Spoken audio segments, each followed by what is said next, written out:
might disagree with me. I might say some things that make you feel uncomfortable. But that's the point of this. Let's have a discussion. Leave your comments below.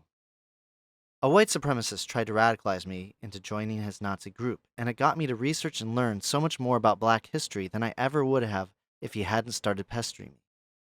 Just a little preface that I am a white guy raised in a multicultural environment, so I can never fully understand what it's like to be oppressed or experience racism or prejudice at its deeper levels. I'm ignorant to this, so please, I want to hear your voice of how living through oppression and racism has affected you. And in my next episode, I am going to have hello, everyone. I'm Danny Wolverton, aka Special Head, and today on Confronting the Echo, I'm going to be talking about a tricky subject, especially for me as a white guy. We're going to be talking about racism, white supremacy, and contributions to society of, well, the race that this guy was hating on the most. I will be talking about the main white supremacy arguments of this man and how those are based in fantasy, and the potential psychology of how someone becomes radicalized like this. But for today, this is my experience dealing with a Nazi trying to radicalize me. I will admit I'm taking a big risk about tackling the subject that something I may say might be taken out of context and used against me. However, with the platform I have, I think it's important to not stay silent on this issue out of fear of a woke person reprimanding me. Ignoring the problem of racism is to downplay it, sweep it under the carpet, and only make it worse. For the first step in solving a problem is admitting that there is a problem in the first place. And I will say to the woke audiences, we all grow up in a racist society. We all have effects of racism in our heart. And we have somewhere we can improve on this, including you. We all have negative attributes in ourselves that are a result of growing up in this racist society. Therefore, every one of us has a little racism inside. And the more in denial about racism someone is, the more of a problem they probably have. Part of the problem is no one wants to admit this because the word racist has been so demonized. So very few people are willing to admit, to take a look at themselves and to say, I have these negative effects of racism in my heart, and I will try to change it. There's so much shame in the word. Everyone is so quick to say, I'm not taking a look at that because I'm a good person and I'm not racist. No, thinking of yourself as a good person is a cop-out to personal growth by denying that you have any room to grow. Oh, I'm not going to grow because I'm a good person. I believe it's best for personal growth to see yourself as a growing person, not a good person. So, woke crowd, stop demonizing racism quite so hard. I know it's a bad thing, but it just makes people more stubborn in identifying their own racism that needs to change. And also, if you're going to tout privilege, take a look at your own privilege in growing up in a place where you can see the right versus wrong in racism for what it is. You have the privilege to even understand what the term white privilege even means. Some people grow up in a racially homogenous place where there's less education and less exposure to other cultures. And these are often places where racism is a norm. So for them, having some city person talking down to them, calling them racist, is just going to make them more stubborn to change. Depending on the size of someone's ego, you have to be delicate to inspire personal growth within another. I also think it's very important in trying to be a white ally to have this conversation with racists. Because for a white person beginning to go down the white supremacy path, another white person is the only person they'll listen to. I want to define racism as prejudice, discrimination, or antagonism directed against a person or people on the basis of their membership in a particular racial or ethnic group, typically one that is minority or marginalized. It doesn't need to be marginalized, it's just saying where it typically happens the most. Racialism, on the other hand, is the belief system created by Europeans when they were conquering and colonizing other continents as a way to categorize people based on a generalized way that they look different from each other, and to use that categorization to ignore ethnic identities and to oppress and dominate them. It's the belief that different races possess different characteristics, abilities, or qualities, especially as to distinguish them as inferior or superior to one another. An example of this would be for someone to say, Asian people are good at math and black people are good at basketball.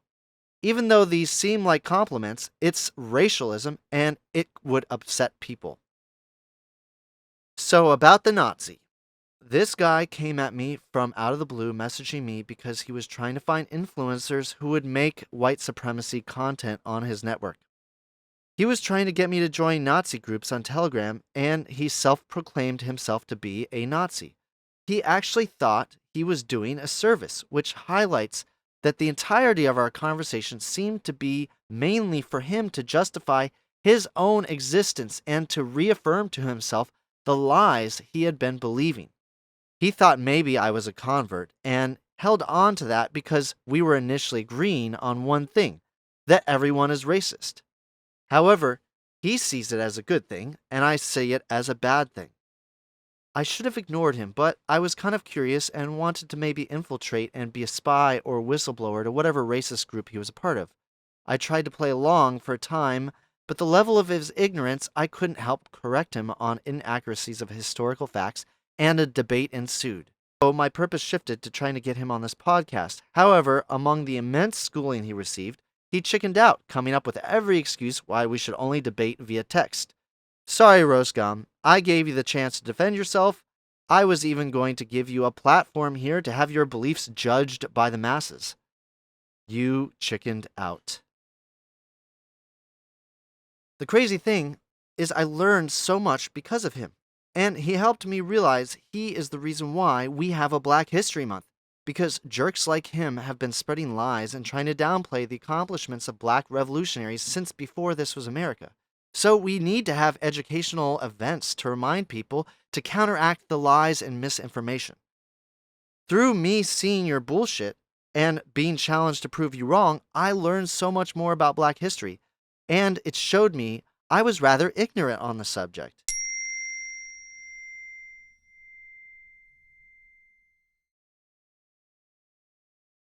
I learned that we can thank black people. I learned that we can I learned that we can thank black people for the creation of the automatic elevator door, coffee cultivation, the three-signal traffic light, the ironing board, the blood bank, the potato chip, mailboxes, the gas mask, the folding cabinet bed, even the bow and arrow, just to name a few, were all invented by black inventors. Hey, let's learn about the first home security system invented by Mary Von Britton Brown, a black woman. She devised an early security unit for her own home. She spent many nights at home alone in Queens, New York, while her husband was away at work, and felt unsafe with high rates of crime in her neighborhood. On top of that, police were unreliable and unresponsive. She created a device that would help put her mind at ease. In 1966, Brown invented a system that used a camera that could slide into and look through 4 peepholes in her front door. The camera's view would then appear on a monitor in her home so she could survey any potentially unwanted guests. She added other features to the system, including a microphone to speak to anyone at the door, a button to unlock the door, and a button to contact the police. She and her husband took out a patent for the system in that same year, and they were awarded the patent 3 years later in 1969. Home security systems commonly used today took various elements from her design. Good job, Mary! So now back to the racist at hand. The stance he took was in highlighting his white supremacy. He stated that black people had never invented anything, that there's never been a black inventor, and he challenged me to name an invention created by a black person. This is why I started researching. His other main points, really quick, was he was saying that there was much more crime in black communities, and that Africa as a continent is in bad shape. But is it really? Yes, I've traveled to many countries in Africa, and yes, there are tremendous problems, but do we measure the success of a people solely by how much money is in their pockets? And when do we not look at what situations a country is struggling out of that are from the past when measuring that success? I've seen the most happy people in Africa. I've seen the most social capital in African community, meaning by social capital, it's how a community bond creates its own form of utility and infrastructure that has value like capital. It's a community's ability to band together to create synergy to solve problems, create bigger projects, or help its most vulnerable members in need. So, if we judged a society by how much wealth it has versus how it treats its most vulnerable members, some parts of Africa would win that contest. I dated a girl when I was in Kenya, and I helped her father immigrate to America by writing him letters of invitation and hosting him.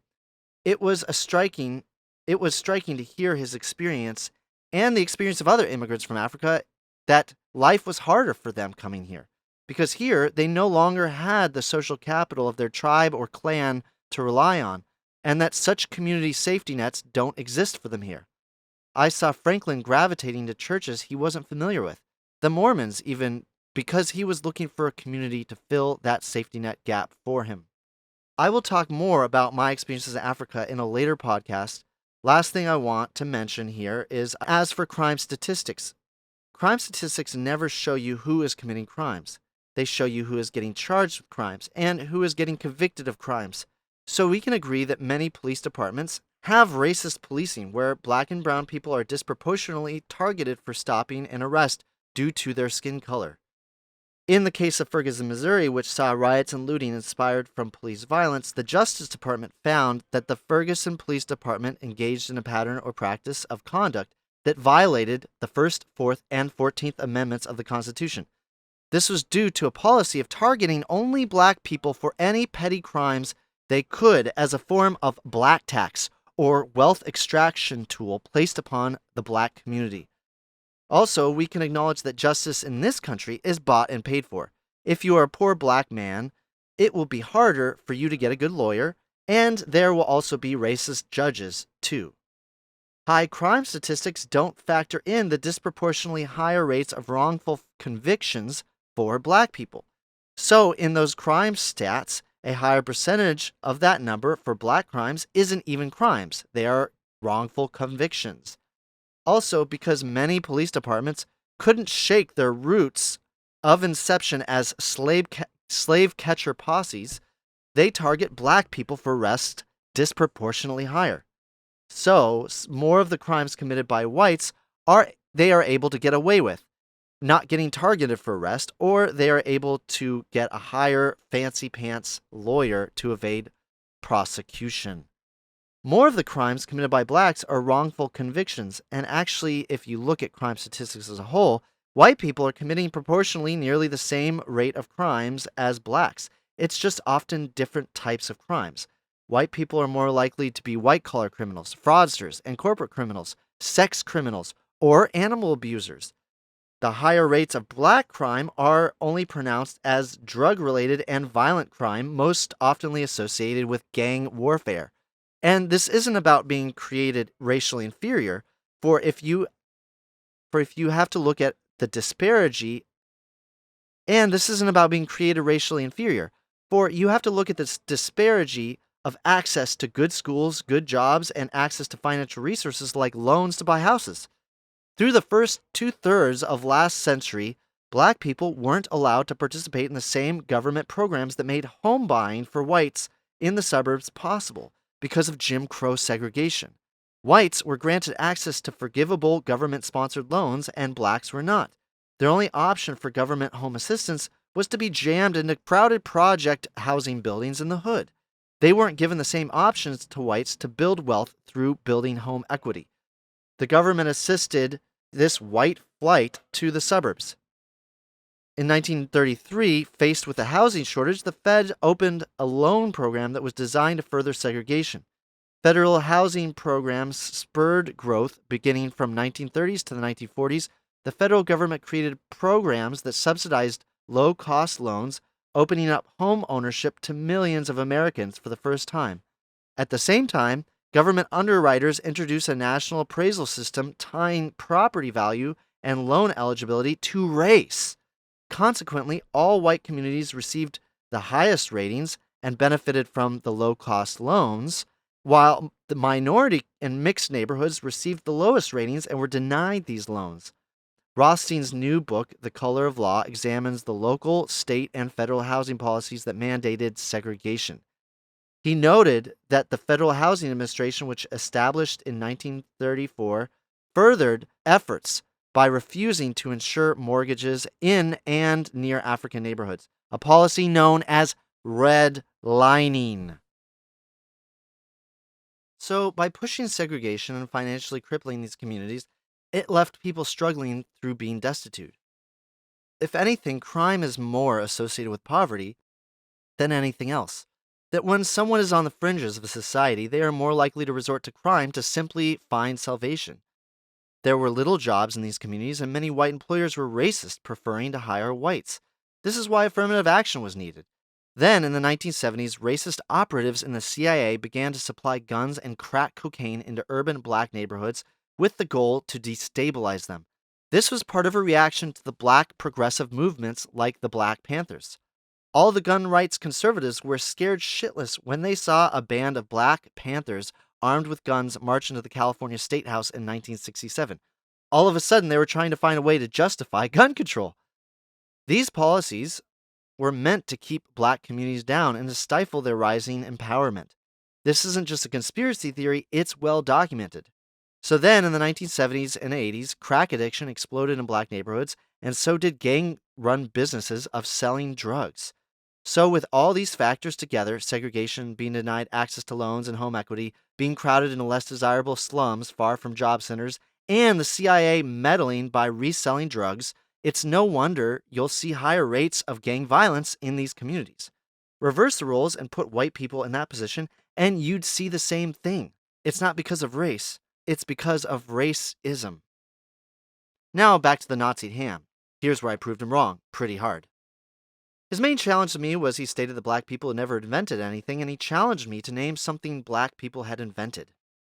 I started by first naming the first archaeological evidence of arrows. It was discovered in 1983 in Sibudu Cave, South Africa. The new excavations revealed the stone-shaped arrowheads to be 64,000 years old. Well, his retort was that the first cases of archery was found in Egypt in 2300 BC, which is still Africa, but he wanted to tout that it wasn't black Africans doing it. Well, true, the first art images and written documentation of archery itself was from this time, but that was also the cradle of writing and pictographs for humankind, Mesopotamia and ancient Egypt. So what do you expect? That's going to be the first place you see it written about. And archery itself is merely the study, training, and sport use of the bow and arrow, which is the actual invention itself. So I jumped to the fact that most undereducated white boys would mention. I was like, hey, wasn't that peanut guy a famous black inventor? Yeah, George Washington Carver. I began to list the many inventions by George Washington Carver, who was a peanut farmer who invented many different things using peanuts. But no, I needed to learn more about black history to really tackle this guy. Really, me and this guy got down to the nitty-gritty and his breakdown in logic about Alexander Miles, a black man who invented and patented the first automatic elevator door in 1887. He referenced a piece that I could tell was a copy and paste. His tone changed abruptly, but I was unsure because the tone was still very unacademic. It brought up this guy, John Meeker, who he says invented the first elevator door. He's saying that it's a myth that it was invented by a black person because of this Meeker guy. This was a moment where he could have had anyone to second guess because he had a fact that yes, Meeker did patent the first automatic elevator door system. Had I been lied to? So this caused me to do some more research, and I found out that his copy and paste came from a racist blog not populating in top Google searches for a reason. I also found out why Meeker isn't credited with inventing the automatic elevator door, because his design didn't work, and it wasn't implicated because of a major design flaw that made it not really automatic. You had to open and close the outer door manually, which would result in careless people leaving the door open to the shaft below. And Miles saw this as a great hazard and went to fix it. So I posed the point that a man created a design for an airplane before the Wright brothers. However, it didn't fly, not accomplishing the main task required to be an airplane. So should the first working design get the credit for inventing the first airplane? I mean, you don't get credited for something that doesn't work, do you? Almost only counts in horseshoes, right? He was kind of stumped by this and pivoted to a new approach by asking me if I could define the difference between an invention, an innovation, and an improvement. He then argued that the automatic elevator door wasn't an invention because it was an improvement to the elevator. He made the horrible analogy that you wouldn't consider the BMW an invention because it improved the car. I mean, in some people's opinions, it's an improvement, but we're not talking about the guy who invented the automatic windows. We're talking about a brand. I realized he was conflating these definitions of the words innovation and improvement to be mutually exclusive from the word invention. He thought that if he could just prove that the automatic elevator door was an improvement, that it would all of a sudden mean that it was no longer an invention, because it's an improvement to the elevator, and the elevator was already invented. That improvements aren't inventions. I asked, so things are only inventions if they are standalone? Like if something is part of something else and it improved the original thing that it's part of, then what? That renders it not an invention? So then the wheel is not an invention because it improved the cart. Because before the wheel, a cart full of goods was dragged behind the ox. The wheel was added to make it better, an improvement to the cart, right? No, this is where this man needs to twist definitions of language to maintain his fantasy of beliefs he wants to hold on to. Invention and improvements aren't mutually exclusive because the wheel is an invention and also an improvement and an innovation at the same time. If anything, they are synonymous because the spirit of most inventions is to improve upon some aspect of human life, that it could be improving upon the state of or adding to something else that already exists. That it could be improving upon or adding to something else that already exists. But I couldn't stop there. I had to point out his own double standard that he considered the automatic elevator door an invention when trying to say it was first a white person who patented it. But then, when that was shot down, all of a sudden he changed the classification to try to say it's actually an invention. With all these double standards, how could you be more biased? With all these double standards, how could you be more biased? He even went so far to use an article titled, How Black Inventor Alexander Miles Improved Elevator Safety. He was trying to say, see, this article calls what he made an improvement, not an invention. Sure enough, the article implied it was an invention by calling Miles an inventor, but it never actually called it an invention, calling it an improvement to the elevator. But the title of that piece called Miles an inventor. So I had to bring the title back around to his first statement we were debating on, where he had said that there were no black inventors. Bro, the article you just cited called Alexander Miles a black inventor. Are you disagreeing with the title of the article that you yourself shared? How can you not be biased when you only trust half of what your own source says and disagree with the other half? He really tried hard at ignoring this, but I kept pressing until finally he admitted that, well, there were barely any black inventors. I was like, what does barely any even mean? How do you measure or prove what barely any is? There is a difference between fact and opinion in debate. I would never debate that statement because it's unprovable. It's just a word that makes one feel justified and to rationalize like they are in some right about something. However, saying there were no black inventors at all is an absolute and very easy to disprove because you only need to identify one to refute it.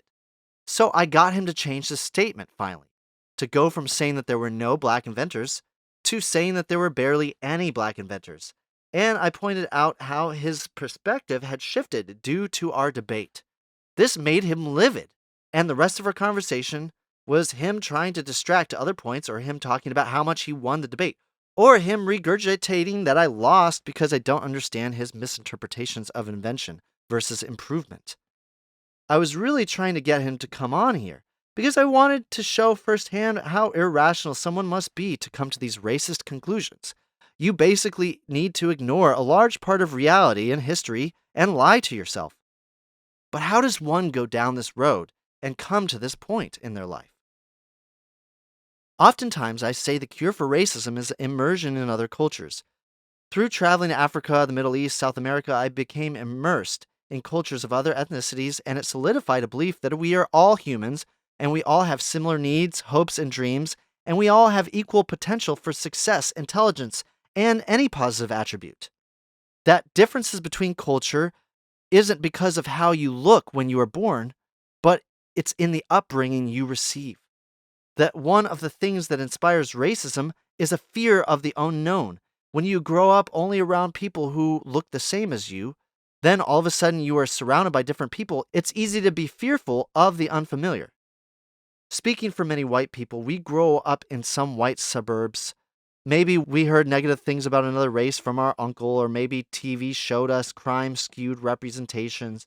Really, what can cure any prejudices is when a person entrenched in segregation is able to interact with and have positive experiences with people of another race.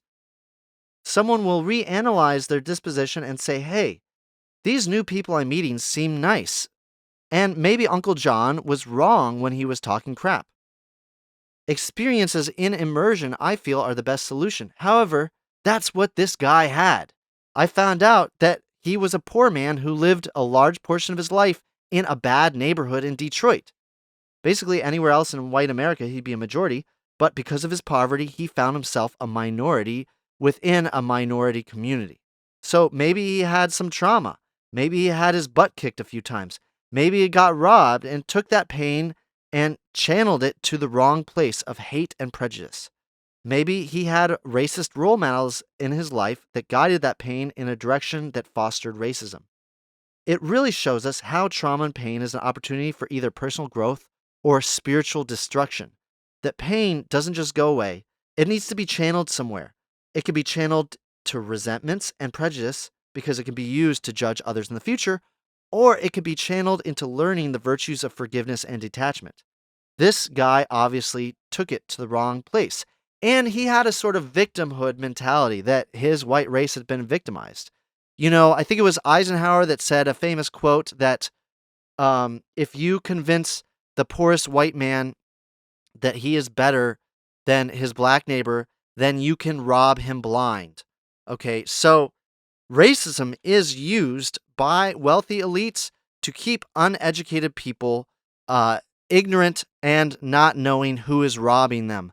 If you can make them think that an immigrant has stolen their jobs, then they will ignore the fact that it's really a robot that's stealing their jobs. They will ignore the fact that they are getting exploited economically. If you can keep them blaming their problems on another race, and I think that that's what this guy is doing, is he is poor, he lives in poverty, and he wants to blame his lack of success on the Jews, on Mexicans, on anybody but himself, really. Listen, we're all on this journey of healing, of personal growth. We have to call it as we see it, but we also have to be compassionate towards others on their own journey of change. Baby steps sometimes. We can't expect all the racists to get over it overnight. Those who are struggling with their demons push us to learn patience. I really appreciate you guys coming on here. I appreciate you guys being a part of the discussion. And, I probably got some things wrong. I probably said some things out of ego. I still have a lot of room to be educated. So thank you for your comments below. I'm sure some of you have an opinion.